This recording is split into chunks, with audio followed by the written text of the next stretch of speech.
ربي وأتوب إليه والحمد لله رب العالمين ثم الصلاة والسلام على أشرف الأنبياء والمرسلين حبيبنا وحبيب رب العالمين بالقاسم محمد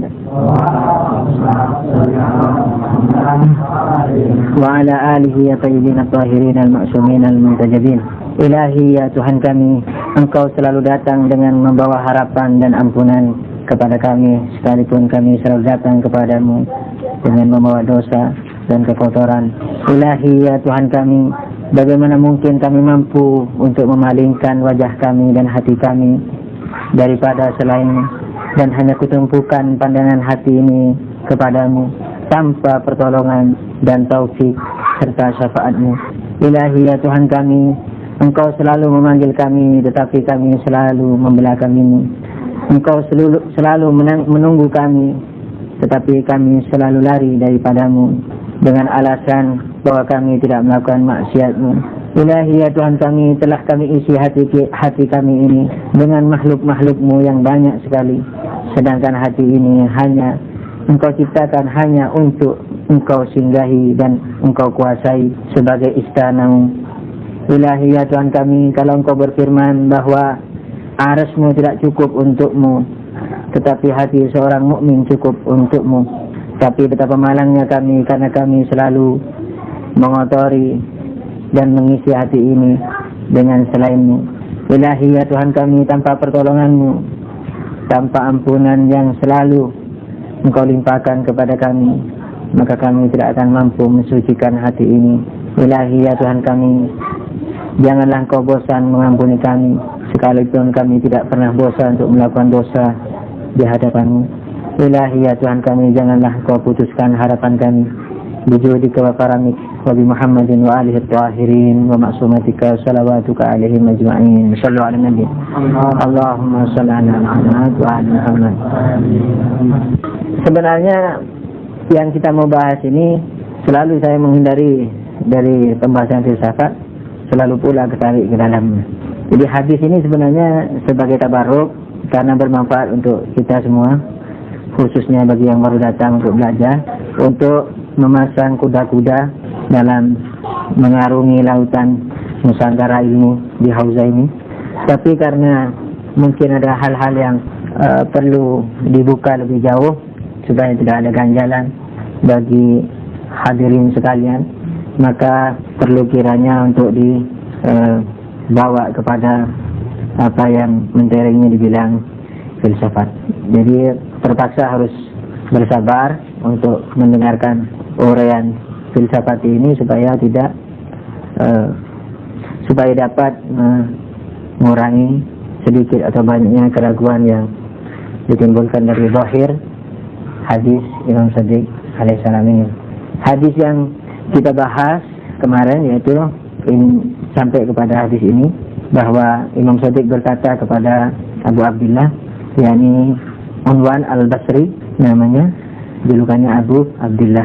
Imam Shadiq mengatakan, faqala ya Abu Abdullah, laisa al-ilmu bit-ta'allum, innama huwa nurun yaqa'u fi qalbi man yuridu Allahu tabaraka wa ta'ala an yahdiyahu, fa in aradta al-ilma fatlub awalan fi nafsika haqiqatan al-ubudiyyah watlubil ilma bisti'amalihi wastafhimillaha yufhimka. Arti letterleknya perlu dilengkapi dengan kemarin, hanya sekedar kita lewati karena sebagai tabarruk, dan itulah membuat kuda-kuda untuk menuntut ilmu. Tapi barangkali ada baiknya untuk dibahas lebih rinci, baik secara kata atau secara makna. Jadi kalau sedikit menyimpang dari akhlak yang kita inginkan, kemudian masuk ke dalam filsafat sedikit, harap bersabar. Saya ulangi lagi terjemahnya. Ya Abu Abdullah, kata Imam Shadiq alaihissalam, wahai Abu Abdullah, julukan Unwan al-Basri, laisal ilmu bit-ta'allum, bukanlah ilmu itu dengan belajar. Jadi ilmu tidak didapat dengan belajar. Innama huwa nurun yaqa'u fi qalbi man yuridullahu tabaraka wa ta'ala an yahdiyahu. Sesungguhnya ilmu itu adalah cahaya yang diletakkan di dalam kalbu seseorang yang diinginkan oleh Allah untuk diberi hidayah. Fa in aradtal ilmah, kalau engkau ingin ilmu yang mana? yakni ilmu yang tidak dengan ta'allum, karena sudah sebelumnya sudah diingkari bahwa ilmu itu tidak dengan ta'allum, dengan belajar maksudnya. Fa in aradtal ilmah, kalau engkau ingin belajar, ingin ilmu yang tidak dengan belajar itu, yaitu yang nur itu, yang di dalam hati itu, fatlub awalan fi nafsika haqiqatal ubudiyah, maka carilah pertama kali di dalam diri kamu rahasia atau hakikat ubudiyah, hakikat penghambaan, ketaatan kepada Allah. Taat dalam segala hal, bukan hanya sholat, puasa, itu ibadah khusus namanya, tapi ibadah secara mutlak, yakni umum, termasuk tidak maksiat, tidak melirik perempuan, tidak berkata dusta. Jadi bukan hanya puasa dan sholat. Fatlub awalan fi nafsika haqiqatal ubudiyah, maka carilah di dalam dirimu pertama kali itu adalah hakikat penghambaan. Punya enggak kamu penghambaan itu atau tidak? Kalau kamu punya rasa penghambaan diri, maka watlubil ilma bisti'malihi, maka carilah ilmu dengan mengamalkan ilmu. Watlubil ilma, carilah ilmu bisti'malihi, hingga kembali kepada ilmu yang nur tadi. Jadi carilah ilmu dengan mengamalkan ilmu. Kan memancing keraguan itu. Bagaimana mencari ilmu dengan mengamalkan ilmu? Kalau belum didapat, bagaimana mengamalkannya? Kalau sudah didapat, ngapain dicari? Wastafhimillaha yufhimka. Setelah itu mintalah kepahaman kepada Allah, maka Allah akan memudahkanmu, memahamkanmu. Sebelum kita memasuki lebih jauh dari pembahasan ini, kemarin yang kami sampaikan kemarin adalah apa? Bahwa ilmu itu mahal, ilmu itu suci, ilmu itu nur, maka perlu kepada wadah yang suci pula. yakni hati kita ketika mau menuntut ilmu hanya untuk mentaati Allah, untuk mengamalkan, itu ringkasnya. yakni tidak untuk menjadi mubaligh, tidak untuk menjadi ustaz, tidak untuk apalagi menjadi pemimpin, tidak untuk menjadi aktivis, tidak untuk apa-apa saja yang lainnya, tapi hanya untuk taat kepada Allah. Jadi mencari ilmunya hanya untuk itu. Kalau ditanya apakah kita tidak wajib tabligh, apakah tidak wajib kita misalnya menggalang pergerakan di masyarakat untuk menghidayi masyarakat, misalnya, jawabannya adalah bukan perlu tapi wajib. Oleh karena itu, ketika kita katakan bahwa tujuan mencari ilmu bukan untuk menjadi guru, karena guru itu bukan cita-cita, guru itu bukan tujuan mencari ilmu, tapi guru itu justru apa? Kewajiban. Tabligh adalah kewajiban, bukan cita-cita. Jadi oleh karena kita diwajibkan beramar ma'ruf nahi mungkar, kalau kita tahu kemudian masyarakat tidak tahu dan melakukan kesalahan, kita wajib beramar ma'ruf nahi mungkar, maka itu amar ma'ruf nahi mungkar itu bukan tujuan daripada mencari ilmu. Jadi ketika kita mau menuntut ilmu itu, pasang keinginan bahwa ilmu ini adalah oborku menuju Allah Subhanahu wa ta'ala, tentu dengan melakukan segala kewajibannya. Tapi tujuannya siapa? Tujuannya adalah Allah Subhanahu wa ta'ala. Tidak ada tujuan yang lebih suci daripadanya. Jadi yang suci kembali ke yang suci. Hati kita harus disucikan dari semua itu. Apalagi sekedar hanya ingin tahu, mau belajar agama hanya sekedar ingin tahu, itu lebih parah lagi. Jadi niat kita, pikiran kita, itu semua harus disucikan dari segalanya selain Allah Subhanahu wa ta'ala. Sekarang al-ilmu bukan dengan belajar, tetapi ilmu adalah nur. Coba kita belah-belah sedikit, kita bedah ini dengan gunting filsafat dan nanti dijahit lagi dengan jarum filsafat. Tapi ini ingatlah ya bahwa kalau ilmu dalam, kemarin juga sudah disinggung sedikit bahwa ilmu dalam istilahnya, kalau dalam mantik atau dalam filsafat yang secara datar lah ya, dikatakan apa? Bahwa ilmu itu huduru syai' fi dzihn, hadirnya suratu syai' fi dzihn, hadirnya huduru syai', huduru suratu syai'. Jadi dua-duanya bisa, karena yang satu untuk ilmu huduri, yang satu untuk ilmu husuli. Ilmu husuli yakni ilmu panca indera. Jadi yang kita dapat dari panca indera ini, kita sadar dengan panca indera kita, kemudian kita kirim ke otak, dari otak dikirim ke roh, Ilmu semacam itu disebut ilmu hissi atau ilmu panca indera, atau disebut ilmu suri, ilmu ide, kalau bahasa Inggrisnya ide, atau ya idea lah, idea bahasa Inggrisnya, bukan ide, tidak ada ide bahasa Inggrisnya ide, bahasa Inggris idea. Atau konsep, dalam bahasa Inggrisnya juga bisa disebut konsep atau idea. Gambaran kalau kepingin. Jadi apa yang ada dalam otak. Gambaran ini bukan bentuk apa saja, seperti rasa pedas, tapi bukan pedesnya, kopiannya itu yang ada di benak kita, itu namanya gambarannya. Panas, cantik, molek, segitiga, segi empat. Jadi bukan hanya gambar ya, rasa, panas, kasar, halus, yang semua yang terekam dalam diri kita itu disebut ilmu gambaran. Dalam ilmu mantik dan filsafat itu sudah disebut ilmu. Ada ilmu yang lebih tinggi lagi daripada itu, yakni lebih tinggi bukan dari sisi derajatnya, tapi dari sisi kemaksumannya, dari sisi tidak salahnya. Itu disebut ilmu huduri. Ilmu huduri yakni ilmu Ana sudah lupa tuh kalau bahasa Inggrisnya. Ilmu huduri yakni apa? Kalau yang ilmu husuli itu gambarnya yang kita catat, fotokopinya, ingat ya, fotokopi bukan hanya bentuk lah, termasuk rasa, termasuk kasar, halus, segala macam, manis, pahit. Kalau yang ilmu huduri ini bendanya, yakni sesuatunya itu yang ada di dalam benak kita, sesuatunya, bukan gambarnya.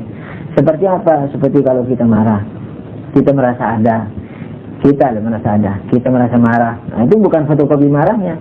Kalau si fulan tetangga kita marah, nah itu fotokopinya yang kita catat, kemudian oh fulan itu marah. Tapi kalau kita yang marah, nah, marahnya itu datang kepada diri kita sendiri, roh kita. Nah, seperti itu.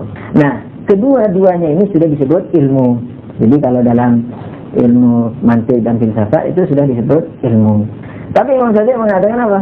Nah, kedua-duanya tadi bisa didapat dengan apa? Dengan belajar. Jadi misalnya ayuhan nas, wahai halayak, misalnya ini Bapak tulis ya, ilmu sudah itu. Karena kita sudah sadar, ini A ya, ini I, U, itu gunung, ini pohon, ini pedas, ini kurma, segala macam, madu. Nah, itu sudah ilmu namanya, sesuai dengan definisi mantik, logika atau filsafat. Apalagi ilmu yang huduri tadi. Ilmu huduri itu tidak mungkin salah. Kenapa? Karena yang diketahui itu yang datang, objeknya yang datang. Kalau ilmu tasawuri, kalau ilmu idea tadi, itu fotokopinya yang datang. Kadang-kadang daun, tapi karena besar di kuburan malam Jumat, Jumat legi katanya, Jumat manis. Terus kemudian seminggu atau sehari sebelumnya ada orang bunuh diri, daun yang gede di gelap malam itu, kita kopinya jadi apa? Jadi Dracula, jadi hantu. Nah, jadi yang datang di mana hantu, padahal salah, di situ daun. Nah, ilmu tasawuri ini, ilmu panca indera ini bisa salah, karena fotokopinya yang dikirim salah saja ininya, dashboardnya, alatnya sudah istilahnya seperti orang rabun ngelihat orang dua, padahal satu. Nah, yang dikopi dua. Tapi kalau ilmu huduri, karena objeknya itu yang datang, sesuatunya yang diketahui itu yang datang, maka tak mungkin salah. Sebab ukuran salah benar itu apa? Ukurannya dulu, ukuran salah benar, yakni sesuainya ilmu kita dengan objek. Kalau ilmu kita tidak sesuai dengan objek, hatta sekalipun yakin hantu, sumpah hantu, tidak merubah kenyataan, ini daun, hatta dia bersumpah 1000 kali, berani mubahat lah sudah, karena yakinnya tetap tidak akan merubah keadaan. Kalau benar ya benar, kalau salah salah. Tapi kalau ilmu huduri, karena objeknya yang datang, maka pasti sesuai dengan objek. Ingat, membenarkan atau menyalahkan ilmu, ukurannya apa? Sesuainya ilmu kita dengan objek. Nah, kalau fotokopi yang datang belum tentu sesuai dengan objek. Tapi kalau objek yang datang, bagaimana mungkin tidak sesuai dengan objek? Objek adalah objek, yang diketahui adalah yang diketahui. Oleh karena itu, maka ilmu huduri ini maksum, yakni tidak mungkin salah. Kedua ilmu ini apa? Kedua ilmu ini istilahnya ilmu-ilmu yang bisa dikatakan dalam definisinya adalah ilmu dalam mantik dan filsafat. Tapi yang Imam Syafi'i mengatakan apa? Dan dua-duanya tadi itu bisa dipelajari, baik dengan mudah atau dengan susah. Kalau misalnya panca indera saja, misalnya tidak perlu argumentasi, mudah.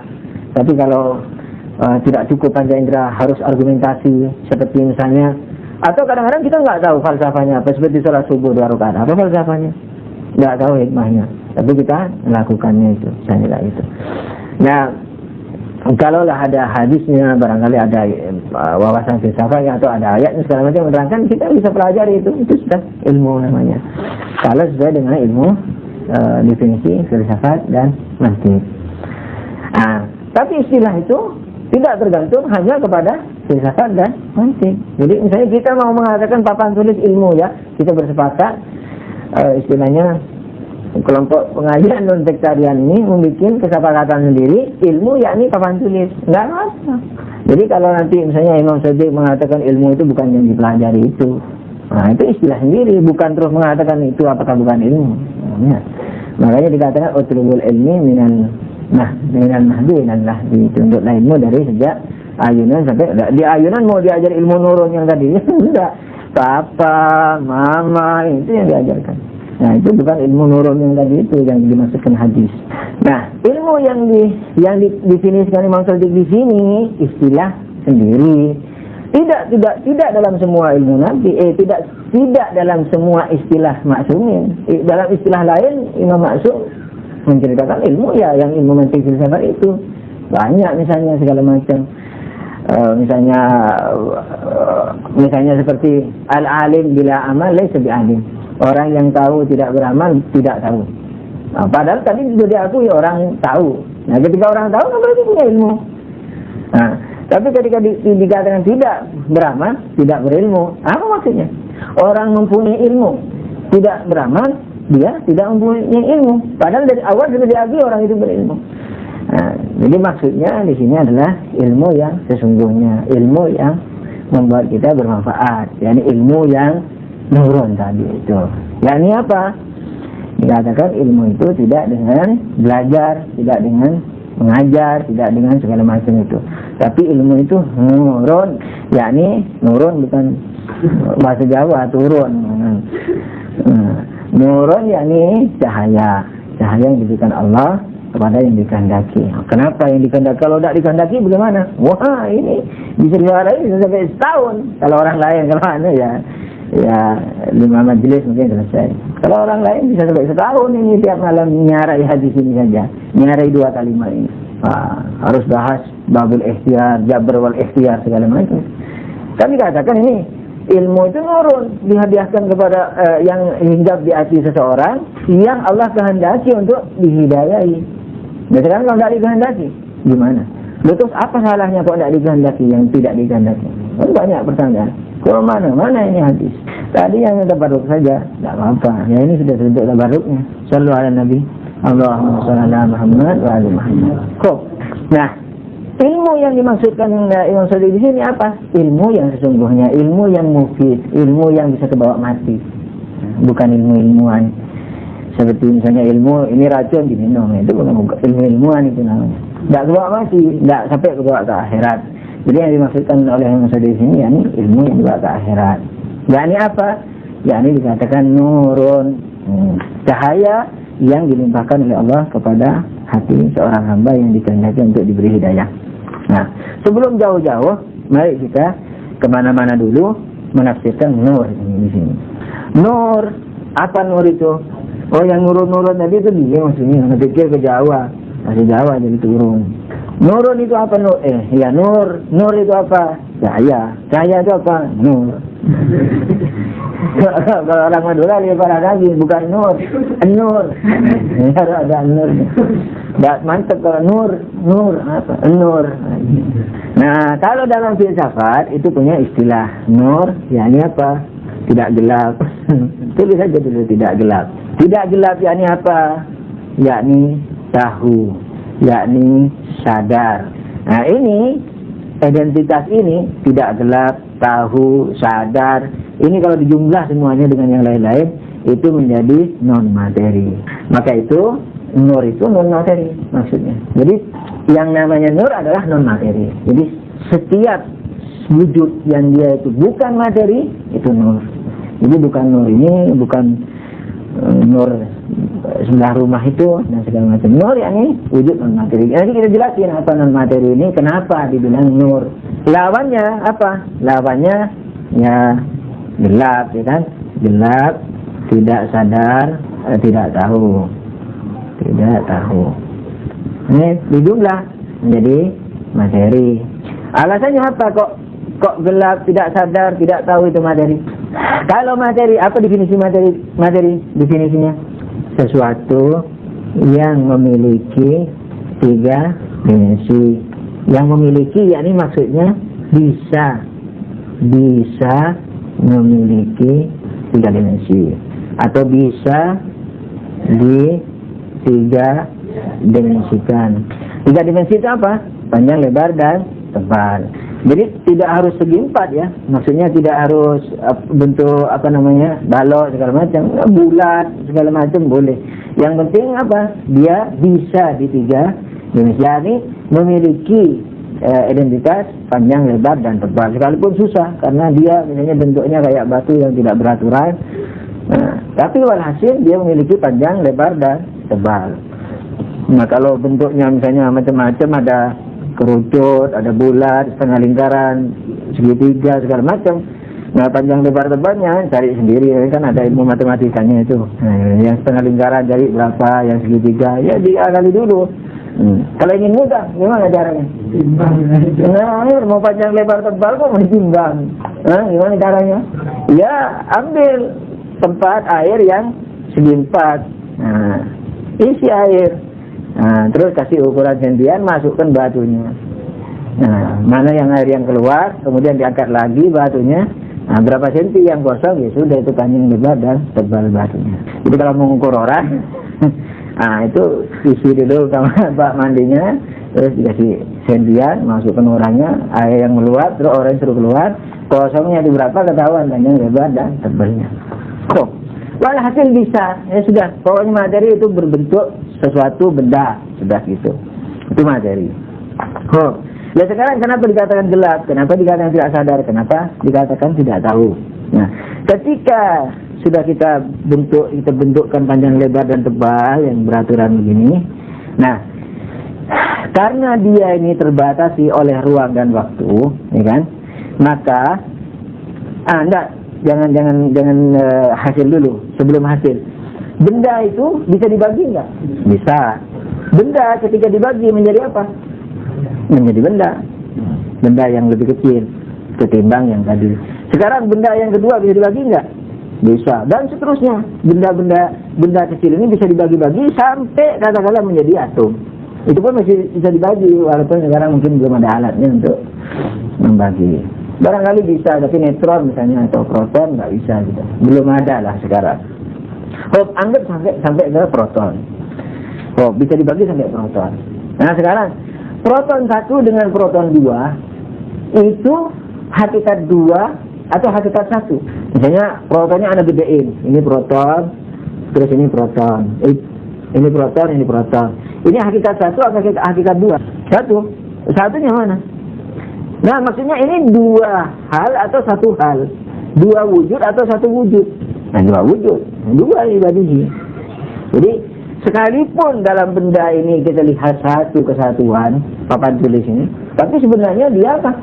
Nah, atom-atom yang bertetangga saja. Ini tidak bergulat menjadi satu. Atom 1 sama atom 2 di sini. Atom 1 ya ini, atom 2 ini. Enggak, atom 1 dengan atom 2 lain tempatnya. Malah ini udara kosong. Makanya sampai dikatakan apa? Sampai dikatakan alam ini kalau dibuang udaranya itu keadaannya hanya sebesar kemiri misalnya. Tapi anu belum berjaya itu. Hah? Tidak paham. Iya. Jadi istilahnya kalau atomnya itu saja, ini atomnya itu saja diambil bendanya, jaraknya ini dibuang, jadi alam yang besar ini hanya sebesar ini sebesar bola atau sebesar apa, tapi anak masa sebegitu ya. Jadi lebih banyak udaranya gitu lah. Apa anak salah paham atau bagaimana? Udara itu apa definisinya? Udara itu benda, tapi maksudnya yakni H2O kan gitu. Jadi sekarang udara itu istilahnya bukan hanya H2O, yang penting rongga kosong. Rongga kosong itu bisa misalnya tidak ada H2O-nya seperti hampa itu kan tidak ada H2O-nya itu. Sekalipun itu juga udara, ada atom lainnya juga. Kalau boleh hal cari sendiri nyelam sudah di situ lah.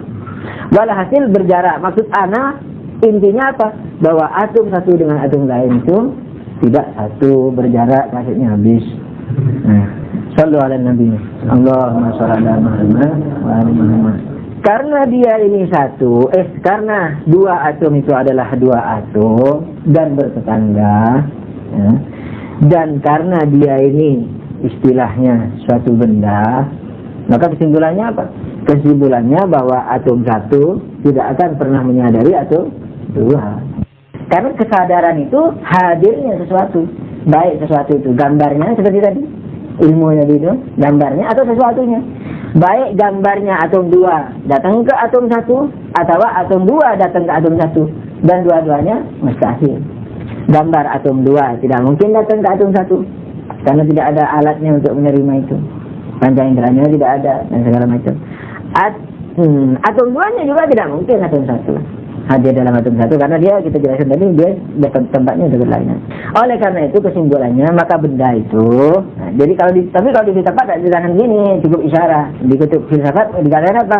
Bahwa benda yang mempunyai 3 dimensi itu sisi-sisinya tidak menyadari sisi lainnya. Jadi sisi yang depan ini tidak menyadari sisi belakang, sisi atas ya bidang depan, bukan sisi ya. Bidang depan tidak menyadari bidang belakang, bidang atas tidak menyadari bidang depan belakang. Begitu juga bidang samping sana kanan kiri itu atau bidang bawah. Jadi masing-masing tidak saling menyadari. Sebab kesadaran itu apa? Hadir, hudur, datang. Kesadaran datang. Sebagaimana tadi ilmu, datangnya fotokopiannya atau datangnya sesuatunya. Datangnya fotokopi objek atau datangnya objek. Jadi ilmu itu datang. Kedatangan, baik datang fotokopinya atau datang bendanya, sesuatunya seperti emosi yang nanti kita rasakan. Kok ini tidak ada datang sisi depan, tidak bidang depan tidak datang ke bidang belakang, begitu juga sebaliknya, begitu juga dengan bidang atas. Jadi tidak ada yang hadir satu sama lain. Oleh karena itu benda yang satu ini tidak menyadari tentang dirinya, baik sisi-sisinya tidak menyadari sisi yang lain atau atom-atomnya tidak menyadari atom yang lain. Nah, oleh karena itu dikatakan apa? Di samping dia dikatakan tidak menyadari, nah, dia juga tidak tahu, dia juga dikatakan gelap. Karena gelap lawan daripada istilahnya pengetahuan, jadi tahu, nur itu gelap. Maka dia juga dalam satu istilah benda itu dikatakan tafriqah. Jadi benda itu dikatakan pecah belah. Jadi benda itu adalah cerai-berai. Benda itu adalah cerai-berai. Sedangkan ilmu itu satu, ilmu itu hadir, ilmu itu satunya objek dengan atau gambarnya objek dengan yang memiliki ilmu. Jadi ilmu adalah satunya objek atau fotokopi objek di sisi apa? Menyatunya objek atau fotokopi objek di yang tahu, di yang alim itu yang tahu. Kok? Tapi kalau ini, itu jadi kalau ilmu kesatuan atau penyatuan, kalau benda itu dikatakan tafriqah, parokande atau cerai-berai, gelap. Nah, oleh karena itu gelap, tidak sadar, tidak tahu. Ini kalau nanti sebenarnya bisa, ini kan mukadimah, ini senjata ini ampuh untuk membahas segala macam rahasia tauhid, ma'ad, hari akhir. Dimana tidak mau bahas ke sana karena ini hanya sekedar supaya sedikit mengurai apa yang dikatakan nur dalam peristilahan keilmuan. Kok sallu ala nabi. Allahumma shalli ala Muhammad wa ali Muhammad. Nah, sesuai dengan penjelasan ini, maka ilmu baik hadirnya fotokopi objek atau hadirnya objek kepada yang tahu itu disebut ilmu dan nur. Itu nur. Tapi, nah, karena nur ilmu ini adalah ringkasannya adalah globalnya adalah non materi. Oleh karena ilmu itu non materi, maka setiap yang non materi itu juga disebut ilmu. Seperti apa? Misalnya malaikat non materi. Karena dia non materi, berarti dia sadar kepada dirinya. Non materi tidak dibatasi oleh panjang, lebar dan tebal, maka dia sadar. Kalau dibatasi oleh panjang, lebar dan tebal, maka tebalnya tidak menyadari lebarnya, lebarnya tidak menyadari panjangnya dan sebaliknya dan seterusnya. Atom-atomnya juga. Tapi non materi, tidak ada panjang, lebar, tebal, tidak ada atom-atom. Oleh karena itu seluruhnya nur, seluruhnya cahaya, seluruhnya ilmu, seluruhnya yang diketahui juga. Jadi yang tahu, yang diketahui kemudian pengetahuan, itu satu. Paham nggak? Jadi kalau ini manusia, melihat pohon di depan, difotokopi melalui mata, oke, terus di sini ada pohon di benaknya lah, bukan di otaknya. Nah, fotokopi ini apa? Istilahnya menyatu dengan ruhnya dia. Nah, ini disebut ilmu nur, kan gitu. Nah, jadi dia merupakan, jadi pohon ini merupakan bagian daripada ruh dia. Nah, non materi, ruh. Sebab materi tidak mungkin memiliki ilmu. Nanti diterangkan lebih jauh. Aku lihat. Jadi karena bagian daripada ruhnya, maka dan dia hadir di dalam ruhnya, maka dia tahu. Sekarang malaikat. Ini malaikat. Tapi nggak ada batasnya ya. Ini sekedar simbolik saja. Ya kan, ini masih ada batasnya panjang lebar. Ini nur, semuanya nur. Nah, dia mengetahui dirinya, kan gitu. Dia mengetahui dirinya, seluruhnya kesadaran. Orang nur, nggak ada batasnya. Bukan materi, nur. Dia dengan dirinya, dia mengetahui dirinya. Dia sebagai yang tahu, dia sebagai objek, kan gitu. Dia juga sebagai ilmu. Ilmu itu apa? Tahunya sesuatu terhadap objek, kan gitu.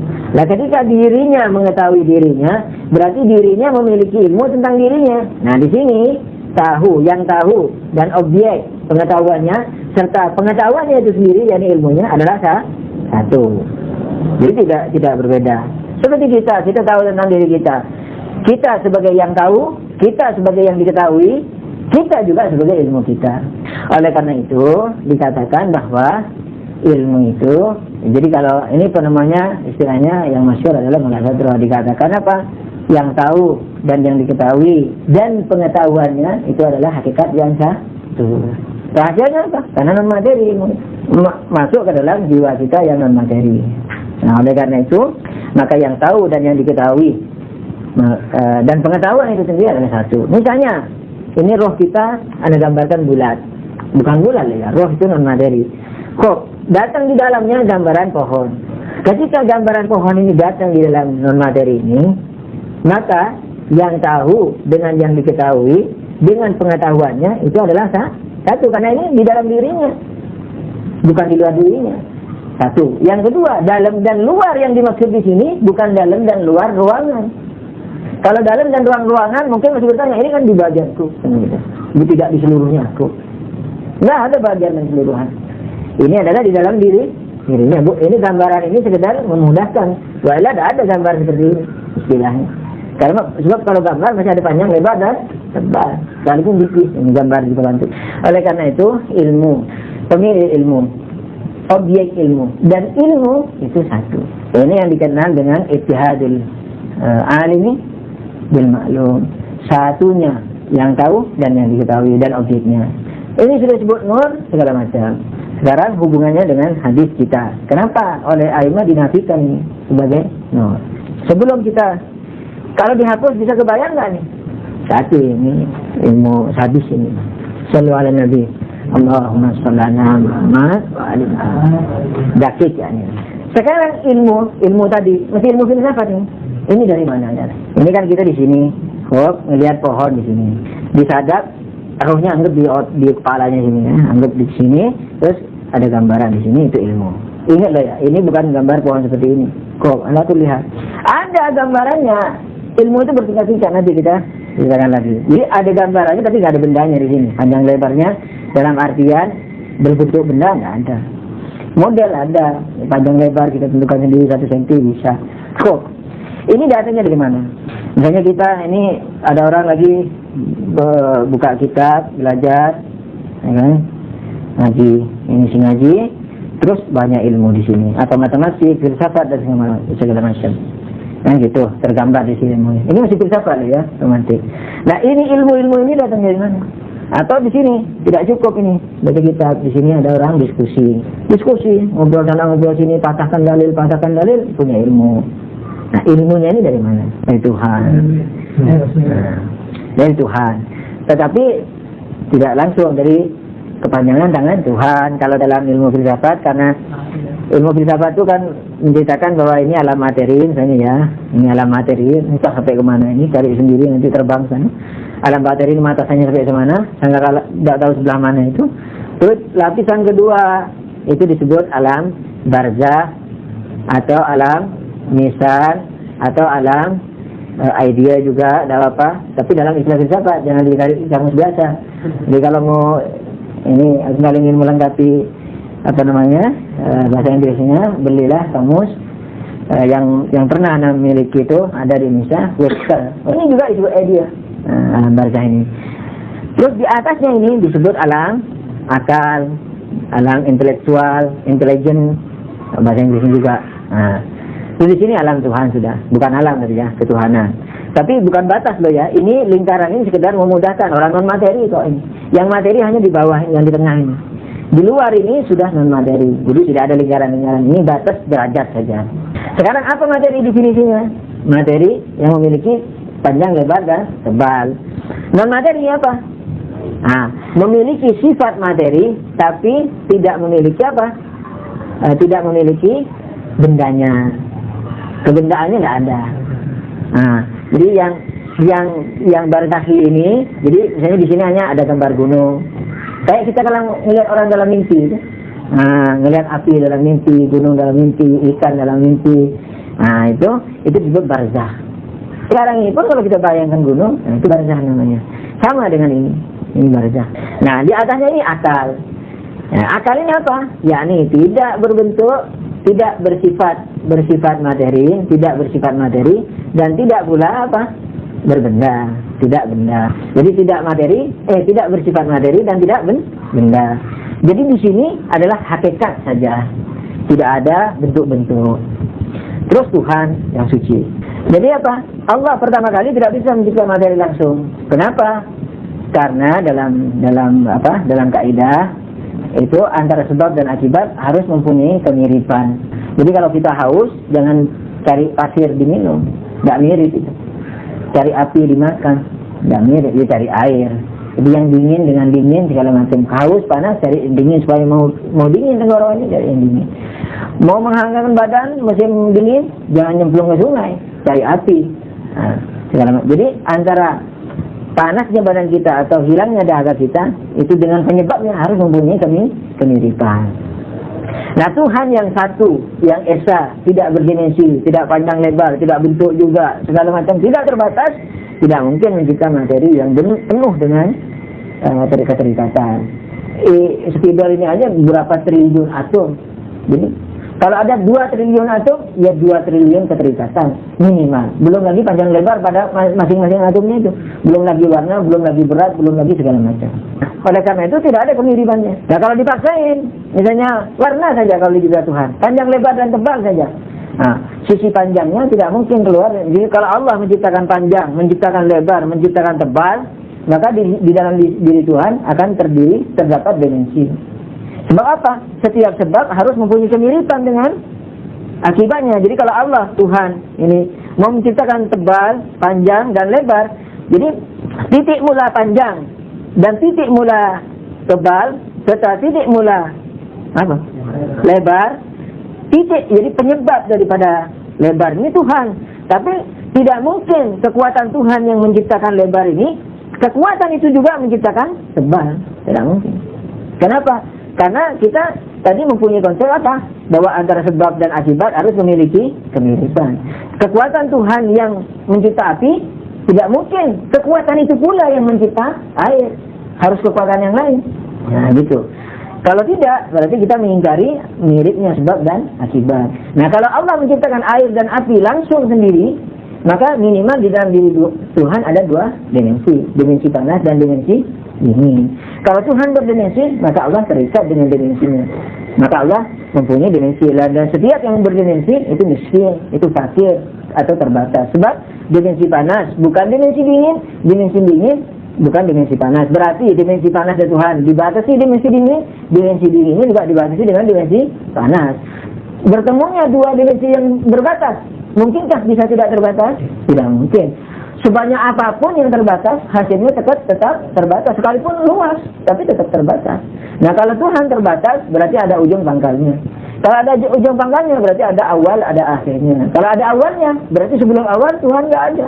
Dan kalau sekarang ada berarti diciptakan Tuhan lain. Tidak mungkin. Oleh karena itu Tuhan tidak boleh ada ujung dan pangkalnya, tidak boleh ada awal dan akhirnya. Kalau ada awalnya, sebelum awal, tidak ada. Oleh karena itu Tuhan mustahil berdimensi. Ringkas. Karena Tuhan mustahil berdimensi, maka makhluk pertama tidak berdimensi. Akal ini mungkin jutaan, tapi ada yang mengatakan 10 saja. Jadi akal 1, akal 2 sampai 10, intelijen 1 sampai 10. Tapi yang umum mengatakan tidak terbatas. Tidak tahu berapa jumlahnya, hanya Tuhan yang tahu. Ringkasnya begitulah. Walhasil yang Allah ciptakan langsung itu hanya intelijen pertama, akal pertama. Karena dia tidak berdimensi. Jadi dia mirip sekali dengan Tuhan, walaupun mirip sekalinya ini jauh, sebab akal pertama ini sudah terbatas. Dia dicipta oleh Tuhan, tadinya nggak ada, sekarang ada. Oke? Nah sekarang antara terbatas dengan yang tidak terbatas, seberapa jauhnya perbedaannya? Ya tidak terbatas, tahu nggak? Oke, anu cepet-cepetan ini. Nah, makhluk awal ini mencipta makhluk kedua dengan izin Tuhan. Makhluk kedua begitu juga mencipta makhluk ketiga sampai dimensinya semakin banyak. Sampai dimensi itu menjadi barzah ini, menjadi bentuk. Tapi belum ada benda. Nah, sampai menjadi bentuk. Kayak kita lihat dalam mimpi itu. Baru alam barzah inilah yang mencipta alam materi dengan izin Tuhan. Ini semuanya dengan izin dan perintah Tuhan. Yang disebut malaikat, penyebut nyawa, pemberi rezeki. Ini kan bukan Tuhan langsung.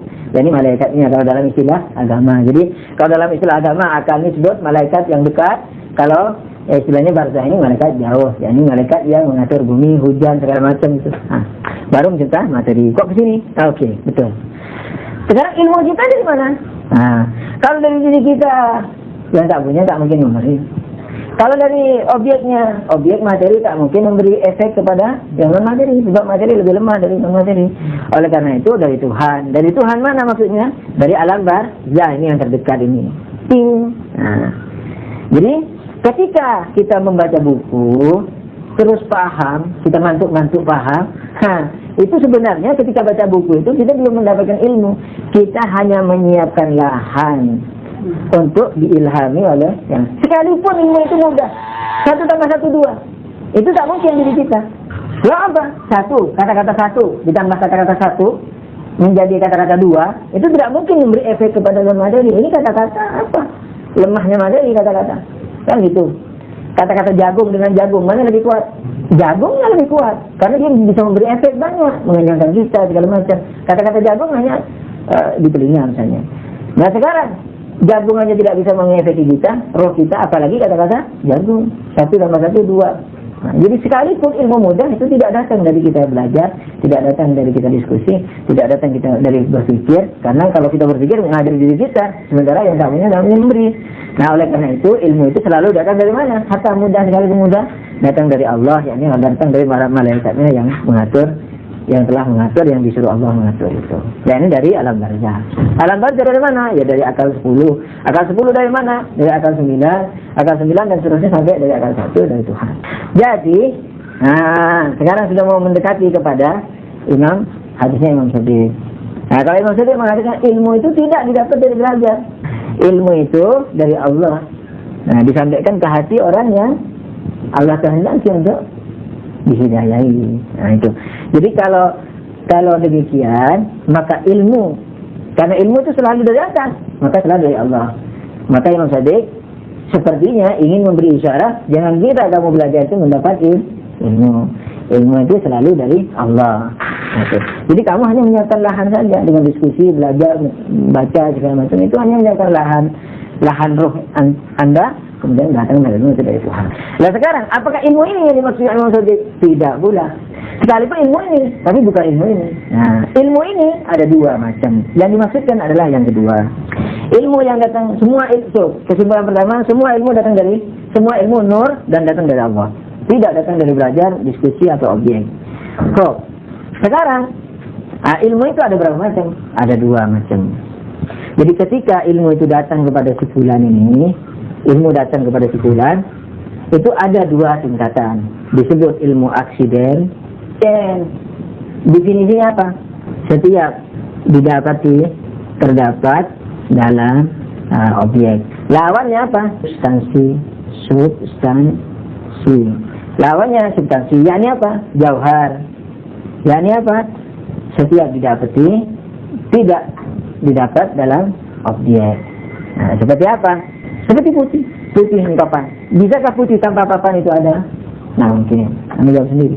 Bisakah manis tanpa gula ada? Nah, mungkin. Bisakah cantik tanpa perempuan, tanpa laki ganteng? Nah, mungkin. Bisakah tinggi tanpa gunung bangunnya? Tingginya gunung ya? Bisa, tingginya langit. Nah, maksudnya gunung, tingginya gunung. Tanpa gunung nggak mungkin. Melayang-layang tinggi. Gimana? Melayang-layang di udara, manis, melayang-layang nggak mungkin. Kok itu namanya aksiden. Kalau substansi, gunungnya itu, gulanya itu, kurmanya itu, dan segala macam. Ilmu yang datang dari Tuhan ini itu tidak langsung menjadi dirinya, tetapi Arabun. Ini bahasa Inggris Indonesia loh ya, yang tengah ini. Yang Inggris yang ini yang tidak bisa ini. Aksiden sebelum lupa. Bahasa Arabnya Arad. Kalau ini bahasa Arabnya apa? Jauhar. Jauhar bukan tinta, karena tinta juga jauhar. Ya itu tadi, kalau ketemu di luar tidak didapati dalam objek. Ilmu yang datang dari Tuhan ini itu tidak langsung menjadi substansi diri kita. Enggak, masih berupa sifat, masih berupa aksiden. Yakni apa? Bisa lupa, bisa enggak. Yakni bisa hilang dari diri kita. Nah, ketika ilmu itu bisa hilang dari diri kita, itu masih belum berbentuk substansi. Nah, ketika belum berbentuk substansi, itu bisa lepas, bisa lupa, atau ketika mati hilang. Lupa saja, tidur aja sudah hilang ilmu substansi.